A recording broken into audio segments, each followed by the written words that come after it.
Hey GreatDrams, today we're having a look at the 15-year-old Aberfeldy Highland single malt Scotch whiskey. Now this has been finished in French red wine casks from Pomerol even, in Bordeaux.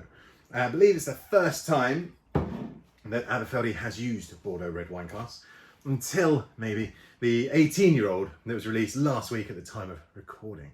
Now I've had this one a few times, as you can probably tell. Shared this about as well, just to get some reaction and thoughts.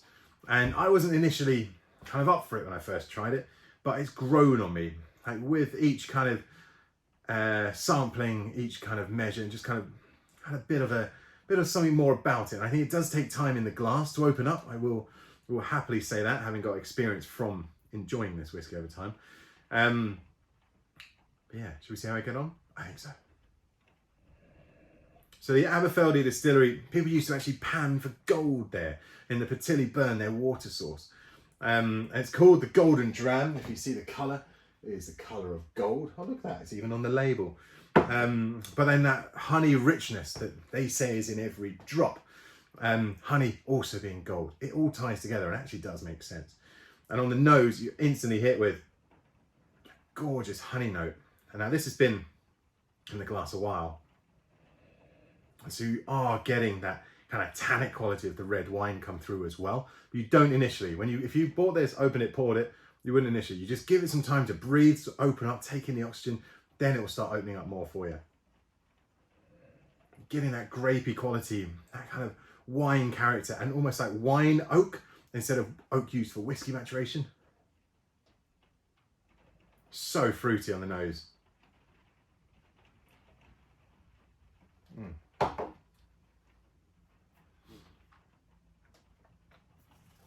The palate, honey again, obviously. Nice sweetness. This kind of smooth, appley character as well. That kind of appley, orchardy, fruity kind of notes. But then instantly you're getting the dryness of the red wine. You're getting that character of the red wine. And it is actually starting to make sense a lot more. I think having tried both, I believe the 18-year-old for me personally is a preferred whiskey, but this is a good single malt by any stretch of the imagination. Oh, I really quite like that, especially like the drying finish, just zaps everything out of your mouth. And Aberfeldy, a gorgeous distillery, one that I'm fond of and spend thankfully a lot of time at. And the team there, Jono, Simon, Gary, Ross. Confusing because Gary's last name is Ross, but I was talking about Ross as in Ross Dennis. That's fine.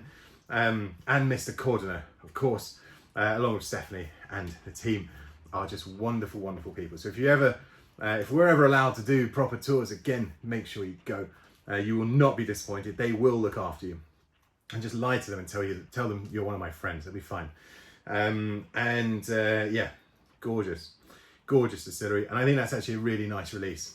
And I said I was nervous at first when I tried it a couple of times, wasn't too sold on it, but it has grown on me and I do quite like it. So until next time, cheers.